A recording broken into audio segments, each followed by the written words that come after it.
Big. There we go. Dave, good to see you. Yeah, all right, man. How's it going? That was very high energy looking, but low energy sounding. So it's been a day. It's been a day. Yeah.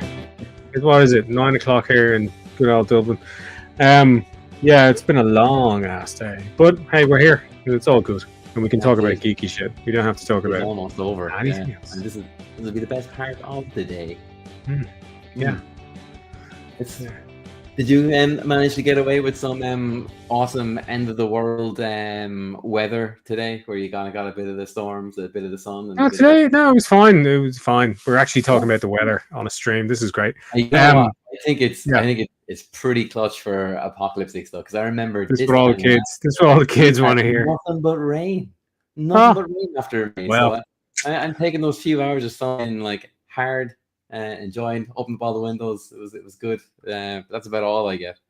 No, it stayed off here because God loves us more in Dublin, really, than in Wexford, obviously. Yeah, but they call it the sunny southeast. Like, what's going on with that? I don't understand.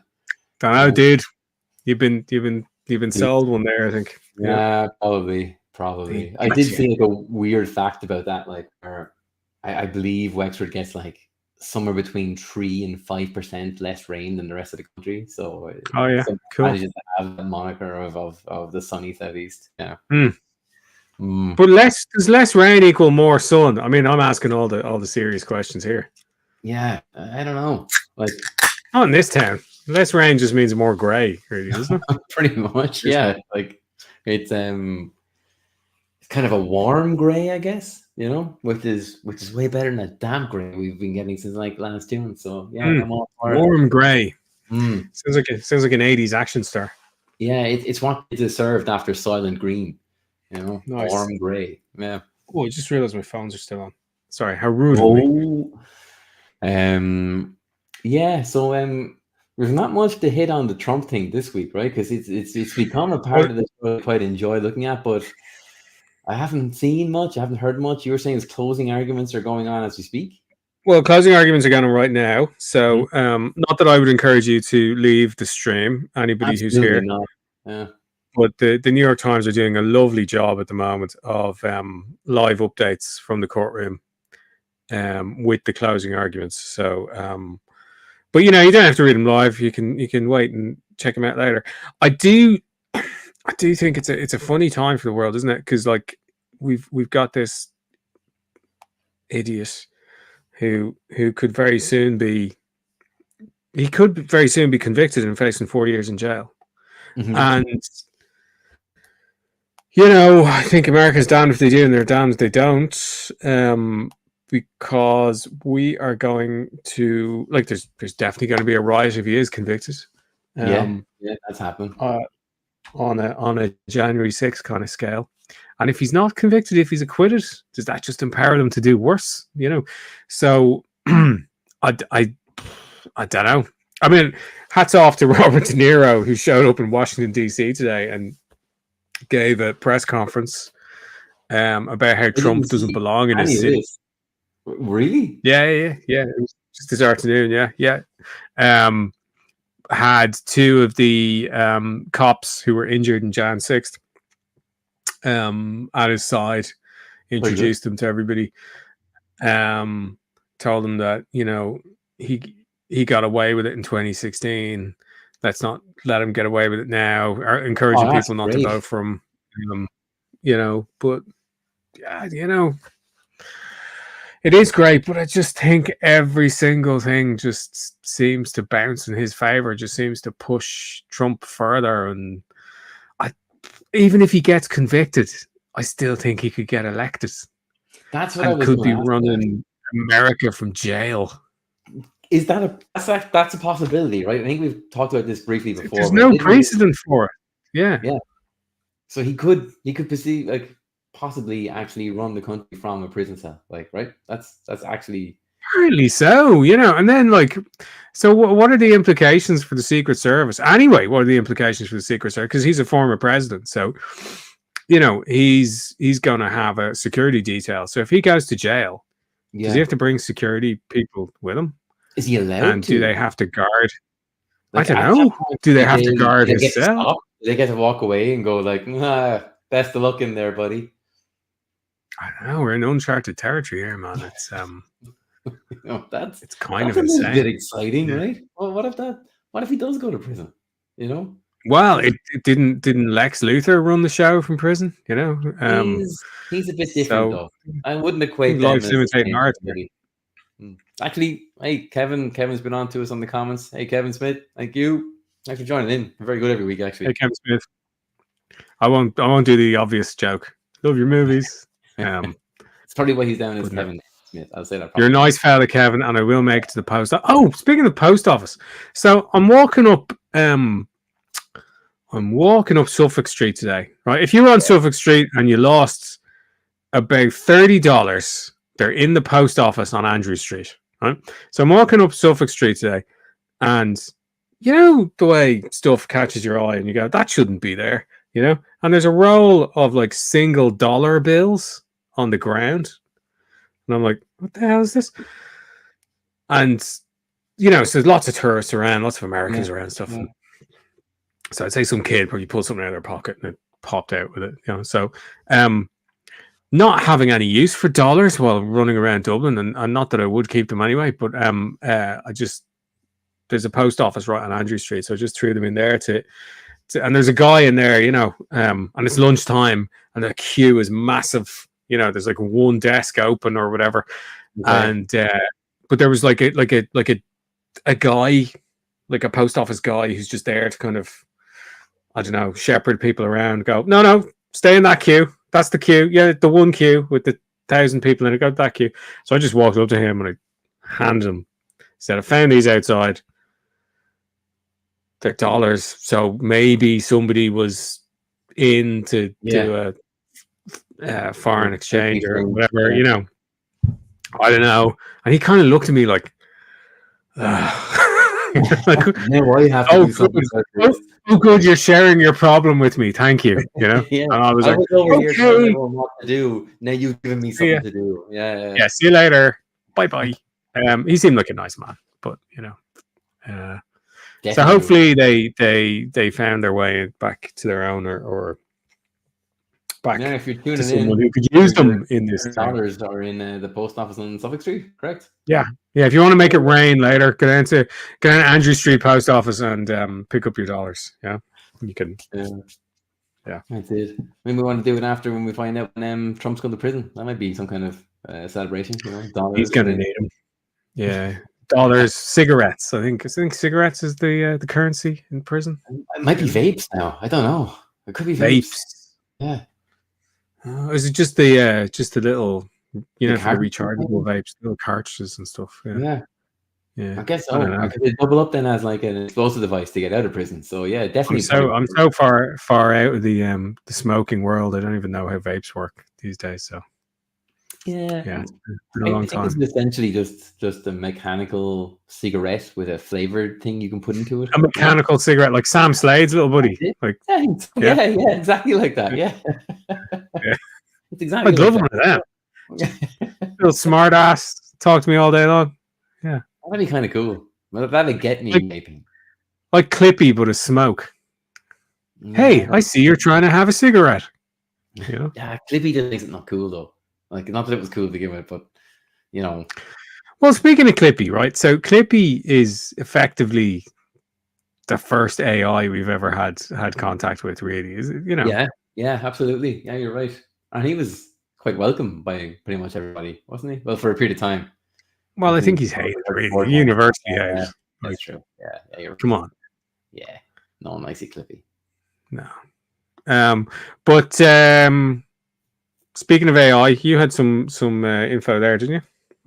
Yeah, well, look, there was all kinds of new stuff that are popping up about AI recently, and I'm keeping an eye on it because I use it for work now, and there's something in there that I want to get out of. I want, like we talked about last week, like where if I could free up a day of work for me by having a self-trained AI based on my stuff, wouldn't I do that? You know?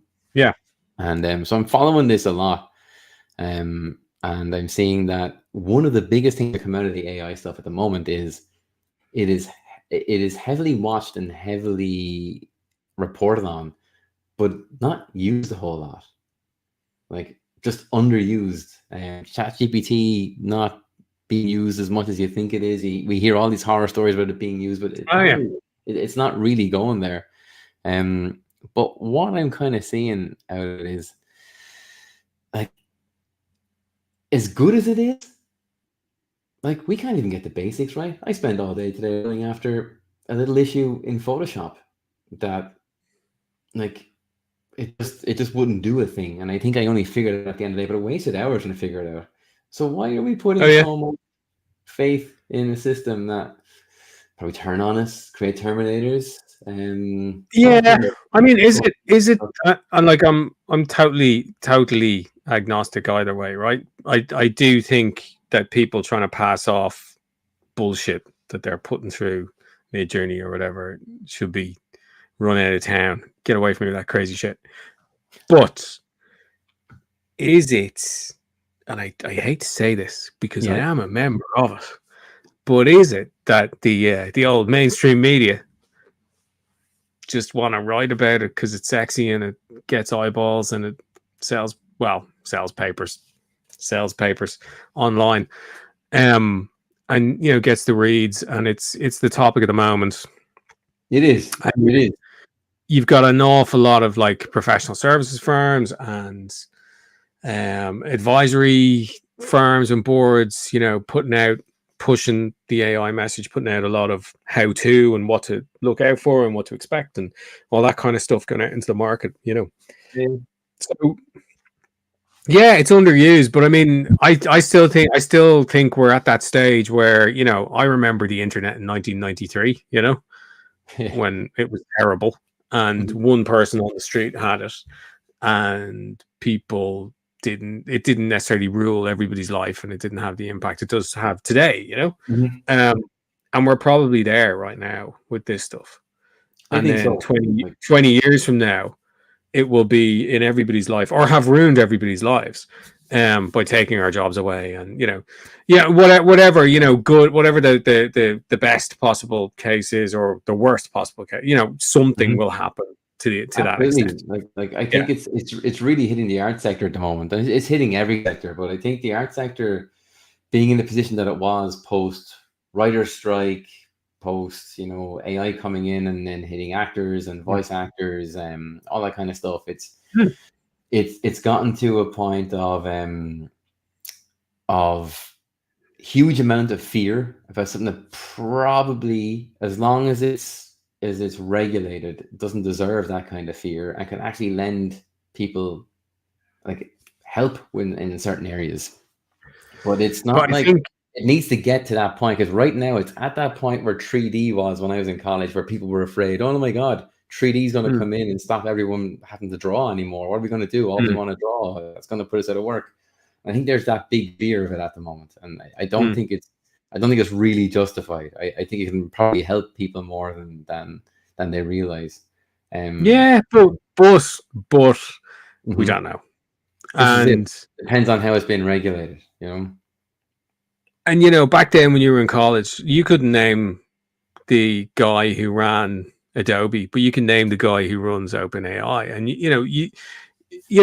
and is that just the nature of how the media reports on things now, or is it something more sinister that these guys want to put their names out there and put their stamp on things? And we are in a weird kind of place at the moment where you've got these tech in inverted commas, because some of them are just robber barons really, but you've got these tech moguls who are placing themselves in the story and are putting their name out there all the time, and it's all about them and their personality and their like that moron from Mid-Journey, and who's like, suck it, and then you've got the OpenAI guy who looks like an AI. Like if you were going to turn Clippy into a human, there he is. But and then you've obviously got Elmo and that stuff. But like back then, I don't think we had that. We had Steve Jobs, right? Yeah. Who Yeah. was always in the front, who was Yeah. always on the stage, who was always kind of, yeah, I'm the guy, I'm in the ad, it's my company, I'm pushing it that way. I mean, Bill Gates to a certain extent, but he hated publicity. He I mean, did. remember the Windows 95 launch? Yeah. How could we forget? How You could know, we forget? Those boys could move. White Guys, the movie, and but I just kind of feel like we've gotten to that place where it's like, the Hearsts of the world are back, Yeah. and I think people are trying to get to that state because I think at the moment there's such that wasn't a good place, Mm. when the media was being manipulated as much as it was then, and for purely for gain. And I just think these guys, I don't know, I don't trust one of them, Yeah. so I don't know. But I mean, I've seen, I don't know if we talked about this, but I've seen AI tech heads talking about human taxes. Have you seen this? Human taxes. Yeah. So using AI to remove the human tax from business, and the human tax being employees. Yeah, of course. Having to pay them.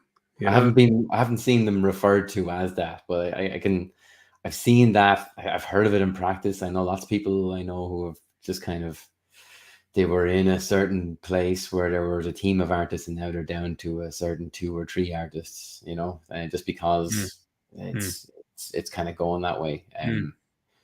But I'll tell you what, Ben, when that copyright stuff comes in, I think that's going to become more and more of a thing. Yes, have to watch out for, and I think it is coming. That's going to be a game changer. Yeah, absolutely. Yeah, and it'll be a step in the right direction, I think, to righting the ship. But I'll tell you what will really push things over the edge is as much as we love the creative arts and the creative industry, when AI starts taking mid-level roles out of the mundane world of business, that's when things are going to hit the fan. When you no longer need a sales team because an AI can take a client's needs and in a millisecond tell them exactly what the best solution for them is. Yeah.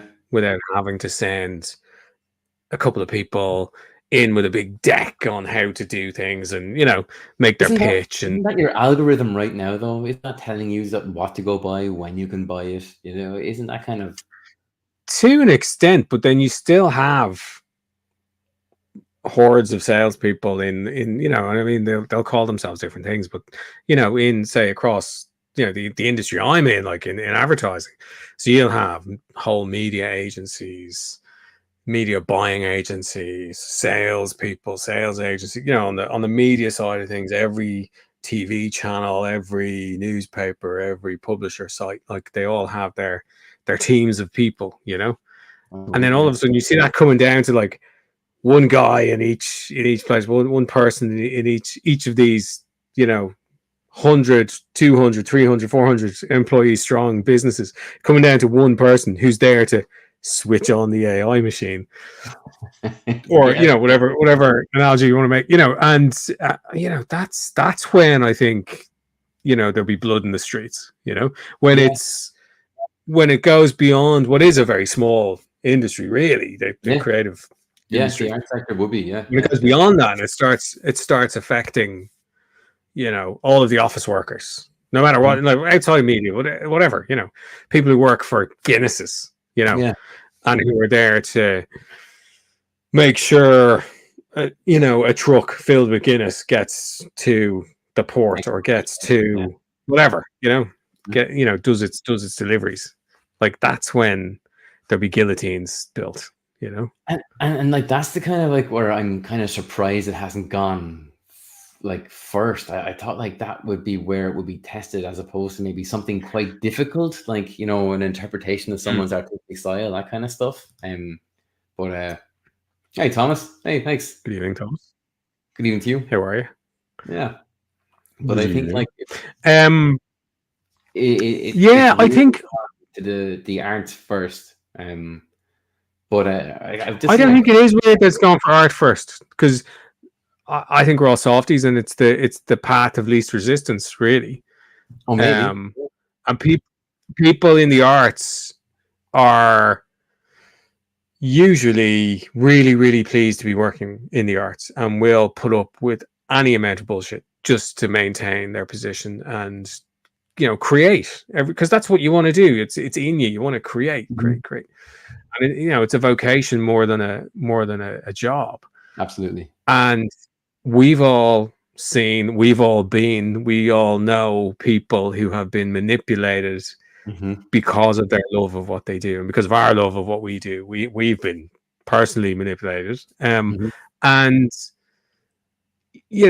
publishers take the piss, and studios take the piss, and broadcasters take the piss, and they're constantly squeezing you, get the best possible deal. But that's their job. They have to get the best possible deal for them. That's the game.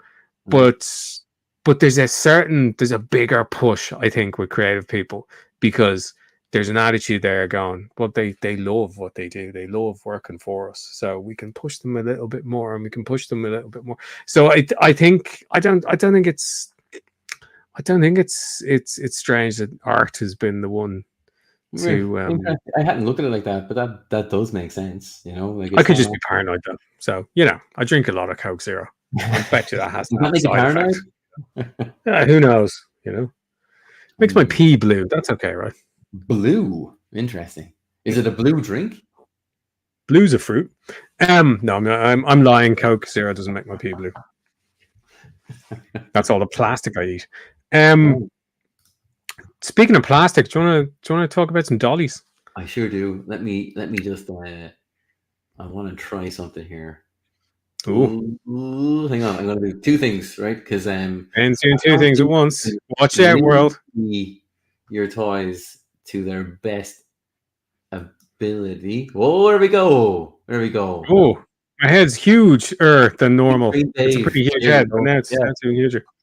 So before we talk about toys, let's talk about comics, right? So today, the Kickstarter for the G.I. Joe Compendium was released. And you have a choice to make. Are you Cobra or are you a Joe? Right? So you can get a Joe / or Cobra edition. Whoa, I hate your joke. Oh, but I love you, Cobra Commander. That's how they sound. And look at his cape. Look at the scales. Oh, sir. Tell you. Did you get it today? Scepter, the whole lot. No, this came out years ago. A couple of years back. This is like the Supreme Commander, Supreme Serpent Cobra Commander from the Classified series. So it's pretty cool. Made with real snake, right? Snake. And this is Duke with a non-regulation. I'm not sure where I get the gun from. Could be Gridiron, could be Mark II. I think it's a Mark II gun. But yeah, that's the original Classified Duke. I do like the face. Good sculpt. They do great necks. There you go. Some of the face sculpts have been a bit weird. Anyway, so Kickstarter launched today. Compendium of the original 155 issues of G.I. Joe, plus G.I. Joe Special Missions, Order Battle, all the spin-offs, G.I. Joe Transformers, all the Marvel era stuff from 1982 to 1993, 94, and it's cut up into 4 editions, 4 books, all hardbacks, and went on Kickstarter today with a funding goal of 50 grand. Was funded in 6 minutes. 6 minutes. Last I checked before we jumped on here, it had hit 560 grand. I bet it's over 600 now. This is day one. Day one. 4 minutes we've been on. I bet it's over 600. Unbelievable. Now it's not cheap. Where do you think it'll end up? I think they'll defo break 1 million. I mean, it finishes in a month's time, so it could break 2. Yeah. Which is nuts, because this is content that has been. There we go. Choose your side.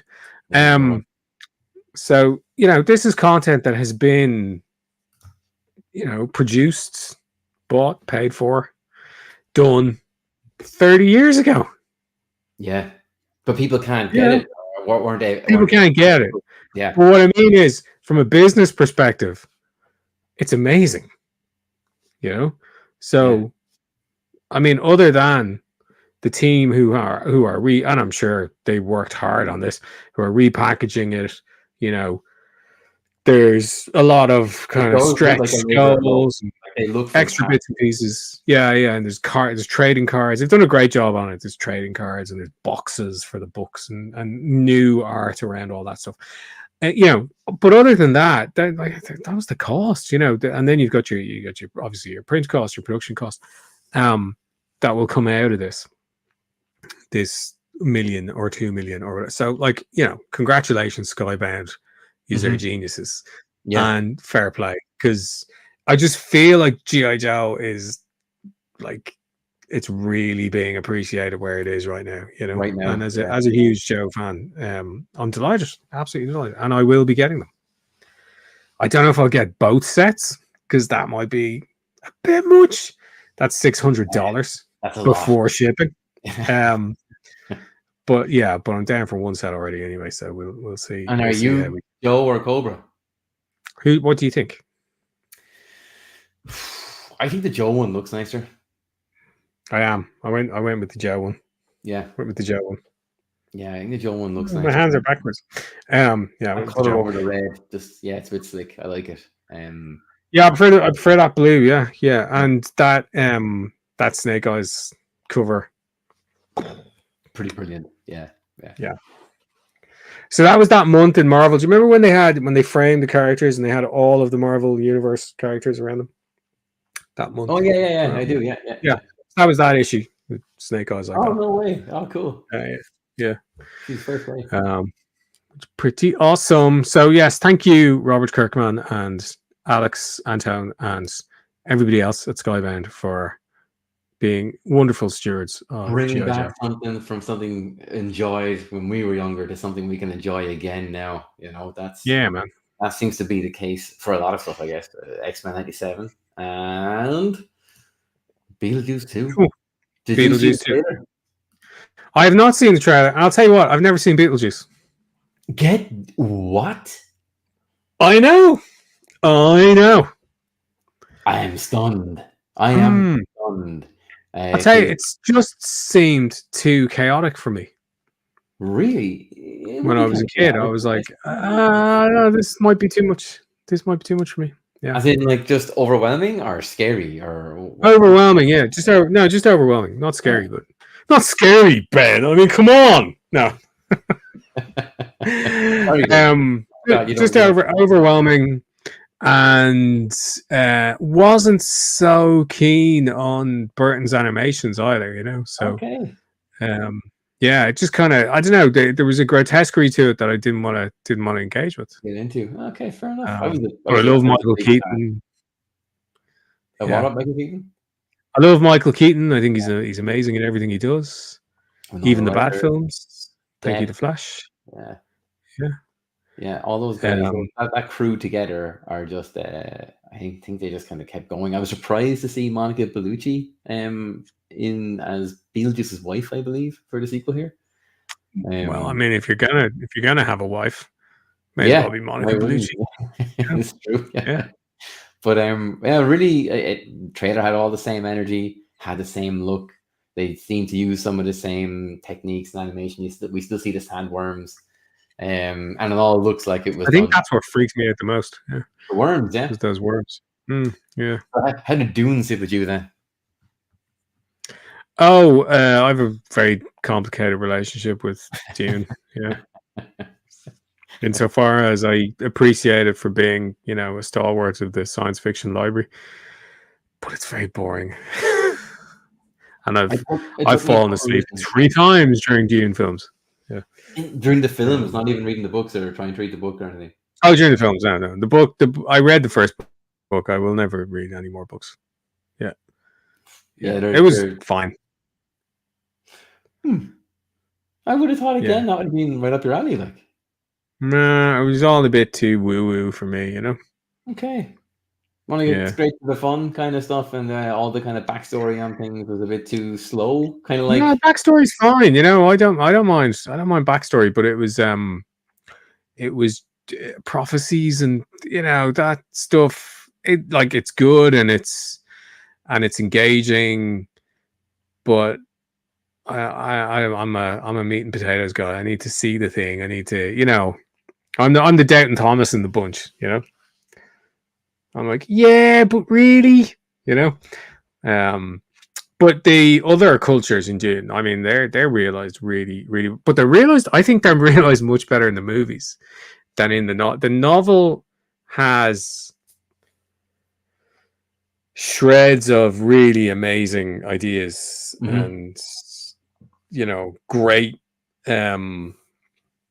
characters and stuff, but for me it never really got where it was meant to go, and I'm really sorry, and I know this is blasphemy, but I just feel like it didn't, like there was nothing like it at the time.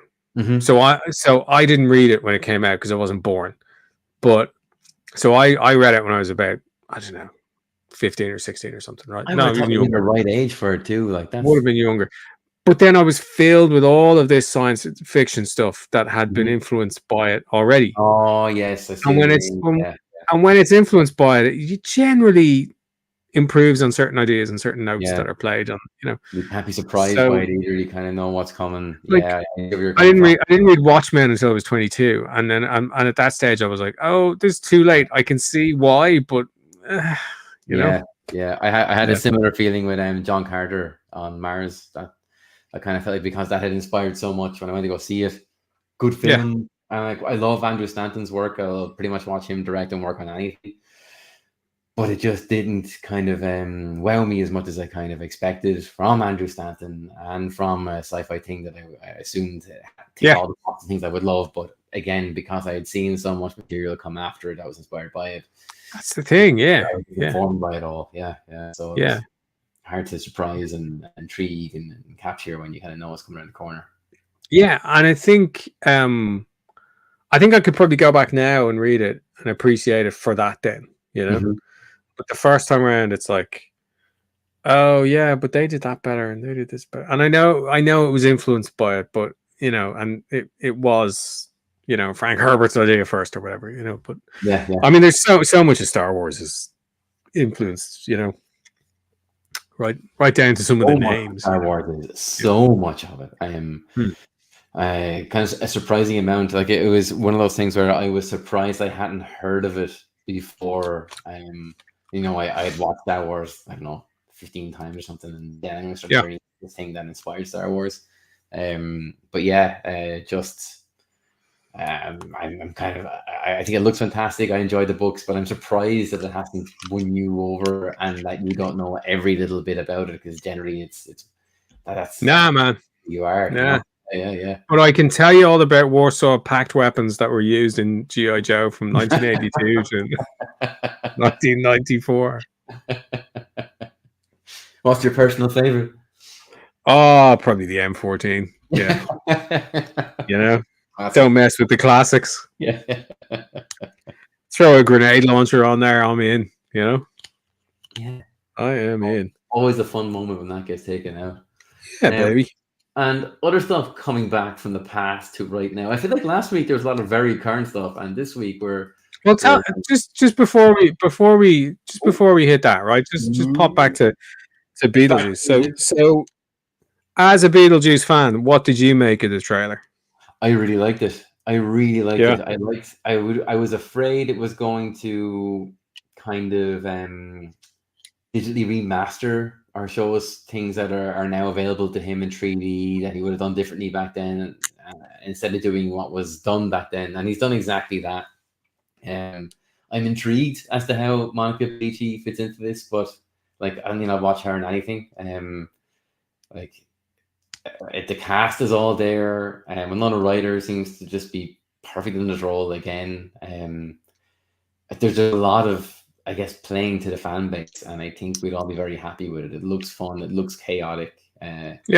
Yeah, I hope we get a Beetlejuice 3 in a couple of years. Like, I mean, this is, you know, essentially what G.I. Joe is doing as well, where, you know, it's tapping into that fan base that's now got a few quid older, probably over their first kid and maybe their second, and they're, you know, the kids are older now, so they don't need to pay too much attention to them, and they can go to the movies and enjoy a night out and indulge their nostalgia. And, you know, really we shouldn't be supporting this, because nostalgia is the death of new things and new culture. But, you know, I mean, look at that. Well, like, You know? is it no? I mean, like, look at what it's inspired. We talked about John Carter inspiring so much. We talked about Dune inspiring so much. You know, I think looking back on these things can just and bring on a new look, a new feel to someone else in some kind of form, or maybe. Well, I'd just like to see a new property. You know, I really would. Like, I mean, as much as we look back on this thing, like, it would be great to see original stuff. You know. What was that comes out? Thing that came out, actually, because that is a good point. Like, I don't know. I mean, you know, comics every week. There's something new. There's, you know, thank God. I mean, I'm really looking forward to Darcy Van Polgeest's new book. The guy did Baby Bird, Little Bird. I only saw that 2 days ago, actually. What's called Twisted? No, it's not Twisted Metal, is it? I can't remember. But his stuff is just, you know, phenomenal and really, really original. But, like, you know, I'm moaning about nostalgia, and I'm sitting in a room surrounded by Transformers, Marvel characters, G.I. Joes. You know, I basically am nostalgia, you know, for the 80s and 90s. And creating quite a lot of new stuff, though. In no way is it hurting you at all. So, yeah, I'm into it. I think, like, I spent so much of my childhood watching, reading, drawing these things. And I can lean on it now, especially on those all-nighters. There's something to kind of draw upon. But even in the trailer here, there's a great moment, a shot from behind, an over-the-shoulder shot on Beetlejuice. I forget who he's looking at in the trailer. But it's one of those things, like, where he pulls off his head and there's a weird Beetlejuice head sticking out underneath it, and it's just a weird shape and it's got a weird. I remember having that turned me right off. I remember having that toy, so it brought me right back in, going, "Oh, right, cool, yeah." Didn't even see the front of it, but I knew what it was, you know. And I can't wait. I'm really excited. See, you're cool. You see, this is the thing, right? You're cool, and I'm just not, because you grew up loving the chaos of this and the free thinking, and, you know, the way Tim Burton could insert himself and his art into this thing, you know. And I'm reading Larry Hama's G.I. Joe comics, going, yeah, no, that is the right ammunition for that. Yeah. I just want to see something weird happen on the screen. Yeah, and I'm like, yeah. You know what? We don't even need to blow things up. We can just look at stuff, you know. But even, like, I remember, like, the intro to the Beetlejuice animated series just being incredible. Like, is that one you're familiar with? Can you remember that one? Yeah. I always did that have an impact on, like, Tartovsky or the I wonder if the Real Monsters guys, or, you know, because I feel like they share a lot of DNA, you know, in that. I'd say you're right, because I mean, like, Tim Burton was someone who was struggling in Disney when he started off, because he was working on, like, The Fox and the Hound. Yeah, he was like traditional animation there, wasn't he? Yeah, but he was drawing really cute things, and that doesn't vibe with him at all. So I think Glenn Keane might have been his supervising animator at the time, realized he was having a hard time, and gave him all these long shots, like, where, you know, character miles away, so Tim didn't have to spend his time drawing big cute eyes, drawing cutesy. Yeah. So he just had to put the odd twisted hedge in. No problem. Yeah. Big willow tree. They found there was a real grow on him for the spooky and the weird, and I think there's not an artist growing up from my time who didn't grow up loving his stuff, or at least taking something from it and making it own. Like, I mean, I first heard his name in relation to Batman. And, like, yeah, amazing, huge influence, brilliant. But yeah, the Beetlejuice it was just too chaotic for me. Yeah, yeah. I was worried what would happen to me if I went and saw that. You know, It's what got- was going to open inside my mind? You know, I mean, I'm What- surrounded by chaos here, but yeah. Just imagine we'll tune into the odds next week after you've gone and watched it, and it's like Yeah. you're now in like a black and white suit, and your chair is glued to the ceiling. Dave was upside down for an episode of the podcast, and yeah, it'd be great. Yeah, can't wait. Cool. Let's do some other stuff. Here we go. What have we got here? Scream. Yeah. So I love the way Rebellion packages stuff up. You know, they've done a great job with this hardcover, which is actually a gift I bought for my older brother. Oh, very nice. Who introduced me to Scream back in the day. Very cool. When we were little nerds running down to the local shop to buy our comic books. But gloss font, is it? Is that? It's silver. Ooh, yeah. See it in the light. That does look fantastic. Yeah. Yeah, it's nice. It's nice. Now, they say 40 years of Scream, right? I'd like to pick them up on that. 40 years ago, Scream came out, and it ran for 15 issues and then stopped because of various issues, as explained in the introduction. There was, management problems. There were a lot of oversensitive people wondering if a horror comic was the right thing to put in front of kids every week. And the answer is yes, it was. Always. And then they had so many hurdles to jump and hoops to go through from a management perspective when the creative teams would submit their stuff, that they ended up late for production, which never happened to a Barry Tomlinson book, who was the editor. And then they got into an industrial dispute with IPC, who were the owners at the time. And the IPC, like, they published everything, published Battle and Action and, all the girls comics and 2000 AD and everything, and eventually then they became Fleetway and they all got bought, sold. And now Rebellion own the library, they own everything, and they still publish 2000 AD. But it ended up late to the printers, and then it never got made again. Wow. So, all right. So 15 issues, that was the end of it. But they're amazing, and like a murderer's row of talent.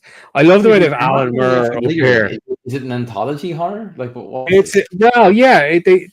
basically say, look, we've got action, which is war stories and violent kind of action stories and cop stuff, and you had Kids Rule OK, and then you had Scream, which introduced kind of horror stories. So you'd have ongoing horror stories like the Dracula File and and then you'd have like little kind of weird stories with a regular motif. Like there was this thing called the 13th Floor, which was about like a demonic elevator that would bring you. So the idea being that buildings don't have 13 floors because of superstition. But if you set foot into this particular elevator, it would open up on the 13th floor, and the 13th floor would show you something terrible about yourself, or it would show you your worst nightmare kind of your thing, own personal hell kind of stuff. Yeah. It's just such an inventive book, to present horror to kids in a way that wouldn't scar them for life. Mostly wouldn't scar them for life. And because I'm looking at these drawings here, like this is the writers on the cover and the artists on the cover, like they will do a thing that'll stick with you for the rest of your life. I mean, for sure, have to be. They kind of have a twist on, or they had a go at Tales from the Crypt with Tales from the Grave, and then that developed into its own thing with an Undertaker character. But I was saying this earlier when I was looking through the book, and there's panels from this I remember from when I was like 8 or 9 years old, scaring the absolute bejesus out of me. Yeah. And but did it in such a way that I was okay. I wasn't losing sleep, and I wasn't, so as they say, like the tagline was not for the nervous, and so why would any kid who's into comics buy it? Because kids who are into comics aren't nervous. Let's face it. Yeah. But it was just brilliant. It was absolutely brilliant. It was such a shame it died. Simon Furman was the deputy editor on it, who wrote some of the greatest Transformers stories ever. And he's out there these days with To the Death with Jeff Senior, one of the greatest Transformers artists ever. But I have to say, them putting Alan Moore, yes, he has a story in it, but he has a story in it. I knew it was something like that. Yeah, I think it's only one story. I think he only did one for it.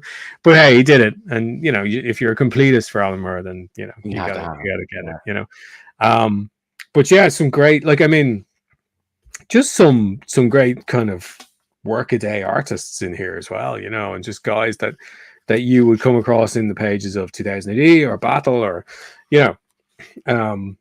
and just doing their gig for the week, and 3, 4, 5 pages, and that thing of telling a horror story in a couple of pages, like the Future Shocks, it's such a hard art to nail, But you got quite good at that in Fortnite comics, right? Well, we did one pagers, yeah, but we did them, and we did okay, but we didn't do them to, these are 3 or 4 pages, but we didn't do them to this level. This is a masterclass in that stuff. If you want to learn how to write horror succinctly, get Scream. Is it one of those things then, if you're looking at it now, is it one of those moments where comics are actually scary? Or there's just kind of... no, it still has. No, I don't know if that's attached to my own childhood fears of when I was, but it definitely still has an impact. Yeah, I'm going to read most of it tonight. I only picked it up today, but I read most of it tonight. But yes, I bought this from my older brother who was really into it and would terrify me with it back in the day. Oh, cool. And God bless him. He's out there saving the world as a very famous Capuchin Franciscan friar, and for some reason he always bought the bad guys. When we were kids, we'd collect toys, and for Star Wars he'd buy the bad guys and I'd buy the good guys. And Transformers, he'd buy the Decepticons and I'd buy the Autobots. I think he was out by G.I. Joe at that stage, so I was just like, okay, fine, I'll buy them all. Yeah, and then my little brother came along. He got stuck in, but yeah, and then he gave up his craven life of horror and despotic fandom for a life saving the world. But yeah, so he's going to get this anyway. So this is a little gift for him. Nice, yeah. Look at that. Oh, I remember that. That was about watching TV. That story was about watching TV, and what. Folks just wasting away in front of the television. Wasting away. There's a kid in the story, and he's like, "Oh, there's got to be something better in this life," and then that's the punchline. You find out that he's talking to these two. Spoiler. But yeah. So that go buy Scream. Nice. What else we got? I think that's kind of it, actually. In terms, do you want to do some dollies? One weird one that I want to bring up because oh yeah, okay. Look at these pictures of Trump from the court. Amazing. Every week. This is a new favorite of mine. The weird shapes. This guy's a different artist than we had the last 2 weeks. Oh, but, yeah. Yeah, it's really great. Even the guy in the front, all those angular shapes building out the face. I think it's beautiful. But yet again, everyone seems to have the same kind of technique on rendering Trump as quick as they can. Brows down over the eyes and a kind of a flat mop of hair on top. He looks like the Hulk. I don't want to give him green. I don't want to give him that credit. Well, the long top lip and the or there's a bit of Kano from Bad Company there, or there's with the flat head. There's something happening in there. the foreground belongs in the mafia. Like that's Yeah. kind of. Oh yeah, the foreground is definitely they're hoodlums. And then we've got Jeff Lynne from ELO up in the jury here, up nearest the judge. And then there's like two versions of Bono towards the right there. Right You've here. got like the fly, and then later Bono. And kind of Rogue here, I think. Rogue, Sugar. Yeah. This guy's having a field day drawing here in the courtroom. He's over here with the big V up big above V? Bono there. See the big V in the hair? Thing here? Yeah. I think that's a No. Go left. Yeah. Left. Oh yeah. Yeah. What's going on there? It's just not like hairline, I believe. Yeah. It's not like a member of Kiss or something, is it? Like, it could be. I mean, we're all there. Bono, definitely Kiss could be there too. Yeah. Yeah, the world's worst band: Bono, Jeff Lynne, and Kiss. You check it out though, wouldn't you? Yeah, I'd love to hear their charity single. The judge looks fucking pissed off. Like, come on. Since you bring up the Hulk, I'm going to say the judge looks like an old banner. Ooh, here we go. I like the security guard. He's just having none of it. He's thinking about lunch. He's just like, there's a real. If you were to put a hat on the guard's head, I am certain that looks like our guard in the odds. Oh yeah. The very same. He's got the same pose and everything. Yeah. Yeah. But the eyes cast down, almost asleep. He's just talking to. I just want to go home. So, do you want to do some dollies? I do. Let me swap the camera around for you again. Get this guy here and do this thing. There we go. This makes me very nervous having more camera space than you. Oh, so we talked about these last week. These have just arrived. So we've got Bastet from the Four Horsemen. Who's making these? Because that's beautiful. Four Horsemen make them. So they're doing these are their figure obscura line. So they just pick a theme every so often, and they'll put these out like one-offs. And then there's the man himself, Anubis. Nice. Jackal-headed dude that he is. So yes, they just arrived. Let me open them. This one's rocking around a bit, so this opening them on camera. Be careful, kids. I'm a trained professional. But yeah, so they do great figures, man. They do. What have they done before? They did the Monkey King. They did Sun Wukong. Cool. Which I got. That was amazing. And it comes with like lots of stuff that's like accessories that are, mentioned in the legend. Like he's got a scroll and he's got his staff and the peach, and it's just. The detail is just unreal with these. They did Jacob Marley from A Christmas Carol. Yeah. And is this something they do like once a year, every couple of years? No, they do. They were doing them once a year, but they've copped on that, there's suckers like me out there who'll buy anything. And they're doing them every so often now, But hey, I don't care. So the nice thing about the boxes, right? I've just taken the plastic off. Nice thing about the boxes is they have magnets. Oh, cool. And these come off, right? And form backgrounds. So you get background. Oh, that's gorgeous. Isn't that beautiful? That's gorgeous, yeah. Yeah. What I really want to see though is, and they do a line called Mythic Legends or Mythic Legions, which is huge. Absolutely huge. So there's Anubis there. Ooh. That's as much as I'll do because we'll be all day kind of breaking him out of his wires. Every piece of him strapped in, make sure he arrives to you safely. Exactly, but I will open them and I will play with them because I'm not a psychopath who keeps things in boxes. I'd love to see them take this further, and like they're a small company. They really they're at the pin of their collar all the time with this stuff, and this stuff is not cheap. not cheap to produce. I thought they'd wouldn't be say there's a big because whole.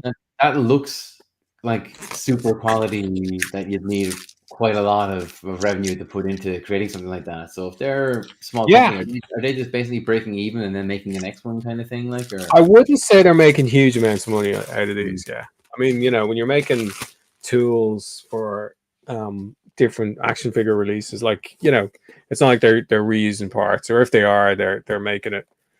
She that's looks cool great. too. Yeah, like lots of different heads, urns, all sorts of stuff. So yeah, Nice. my Nice. Indiana Jones figure is going to have a field day with these guys. But yeah, it can't be. And you'll have to get like a big toy boulder for him to be chased by. You think I don't already have a big toy boulder? I mean, come on, man. But yeah, it can't be cheap to produce this stuff. But then they do charge a premium for them as well. Like these run to about 60 quid a figure. They look it though. I mean, there's nothing they're lacking good. there. They didn't pull any punches there. Everything's quite like. Let me grab the Monkey King. Yeah, I do. Nice. Were you a fan of the Monkey King show when you were growing up? Was that something you got to watch? Oh, Monkey Magic. Mm-hmm.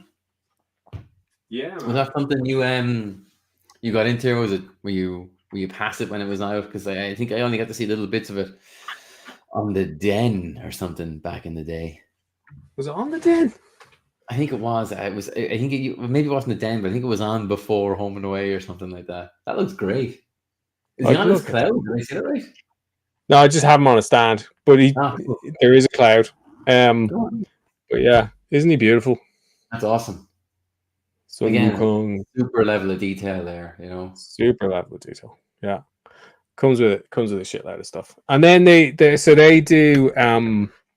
do drops like every so often, and they'll do these releases. And then they'll come out and they'll never be available again, and then they'll do like a retailer drop, which will have like repaints and retools and different stuff because they want to kind of push it again. But yeah, I haven't picked up any of the retailer ones. But yeah, they're just gorgeous, Yeah, they look the amount of work. It's a real treat to get them. Like the amount of work that goes into them, unbelievable. But yes, as I said, I would love to see them invest in some narrative fiction around these guys. Like, they have the designs, and I mean, Mythic Legions. They have Mythic Legions is all your stuff. It's all kind of D&D inspired. Mm-hmm. They were all the designers in Four Horsemen. They started life in Mattel, okay, or got together in Mattel when they relaunched He-Man, Master of the Universe, like 10 years ago or whatever. Mm-hmm. So then they left and did their own thing. But if you go back to the first few lines of Mythic Legions, you can see where they've been inspired by He-Man and Master of the Universe characters, but they're so much better, Oh, really? That's heavy. Yeah, there's a ton of stuff. There's a really great kind of warrior, like half tiger, half man warrior who's based on Battle Cat. So he's green and has yellow stripes and stuff, but he's like a dude. And, yeah, it's class. Did they base it hard on some He-Man material, or they kind of just had that? No, they just did their own thing, but they were definitely inspired by some of the characters and stuff. But they kind of it's their take on them, They're not. They make it different enough to not cross any lines when it comes to trademarks or copyright or anything. But they absolutely nail it, and I'd love to see them, they start comic books, Yeah. I mean, like that kind of fantastic, like Egyptian mythology. Yeah, but they've got loads of like sword and sorcery, fantasy type stuff as well, and inspired by D&D and that kind of stuff. I mean, you should check them out on for all that stuff, as you know. I do. You love the old furry trousers, yeah. I sure do. Yeah. Got a dice tray this year. Did I tell you that actually? Oh, how lovely! I'm all in. I got a dice tray from the fantastic Dakota Irish. It is. You got to be careful about who you tell that, because it's going to be a queue of people outside your house to get their hands on your hot little dice tray. Hey, and you got it there. Gives a look. Do I have it here? I'm gonna have to dig it out because I put a load of books on it from the last day I was on. Hang on. No, I'm gonna have to dig out loads of stuff. I'll be too Yeah. late stuff out. I'll do it the next day. Yeah. Yeah, it's a black and white, a Wenge wood. Yeah, I'm very happy with it. Very happy with it. Nice. The coal Irish to make good stuff. I got a rake of their dice too. Great. Yeah, I know there you nothing go. about dice. Maybe you should don't- educate me on it. Maybe you should bring me into a game or something. Yeah. We could This do is my one way here. of getting invited Have into you a do a game. walkthrough on one of these. You could do like a standalone hour long of you making your way through some fantasy verse or sci-fi verse. Yeah, that'd be awesome. Yeah, let's do that. Yeah. All right, cool. Let's do that. Huh? Yeah. I might have one Although now. I do think while the elections are in our midst, Mhm. with the so Ireland is having council and European elections on the 7th of June. There's just such a plethora of bad design choices with these election posters that I think we might need to have a look at. You know? Okay, yeah, we could do that. Yeah. Yeah. I think I know a few I could take right from the top actually. We can have a little quick flick through the election posters next week. That sounds like fun. I'm What you reckon? running that down. That's definitely happening. We'll figure out a game around it, maybe. Your top 5. And do your top No, I think maybe we take the picture and we obscure the name, and we have to guess what their name is.